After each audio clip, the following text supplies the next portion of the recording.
धेर कुरा चाहिँ नगरौँ, म धेर कुरा जान्दिनँ। अहिले वास्तवमा भन्नुपर्दाखेरि साँच्ची भन्यो भने अहिलेको स्थितिमा यी अहिले पुराना तीन दलका सरकार भइदिए भए नि अहिले हामीलाई यो इन्धनको जुन अहिले जो सहजता नै छ क्या अहिलेसम्म होइन।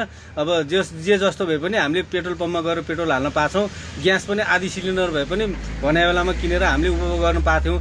यिनीहरूको सरकार भयो, यिनीहरू झोलेहरू सब मिलेर के गर्थ्यो भने अहिले पुरै चाहिँ यो ब्ल्याकमा बेच्ने बनाउँथ्यो कि अहिले पुरै सर्टेज गराएर एक दुई ठाउँमा दिने बनाउँथ्यो। अब त्यहाँ अब लाइन भएर मान्छेले बाध्यताले मान्छेले 1 लिटर पेट्रोलको 500 पनि तिर्नुपर्ने हुन्थ्यो, डिजेलको पनि 500 तिर्नुपर्ने हुन्थ्यो, अनि एकदम ब्ल्याकमा हुन्थ्यो सब कुरा। अहिले यति महँगी हुन्थ्यो कि होइन।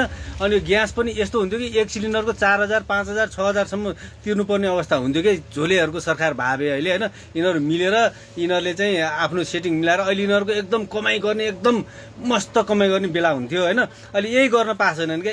यही गर्न नपाएको रिसहरू अब अहिले नयाँ सरकारलाई चाहिँ पोखिरहेछन् होइन।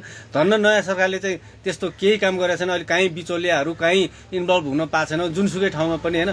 एकदम सहजता छ, एउटा नियम बन्दैछ, एउटा कानुन बन्दैछ होइन, एउटा चाहिँ सिस्टम बन्दैछ। सिस्टम बनिसकेपछि त देश अवश्य बन्छ नि। यिनीहरूको चाहिँ पुरानै जरगाडा चाहिँ गएपछि अवश्य देश बन्छ भने हामीलाई एकदम चाहिँ कन्फिडेन्स छ क्या।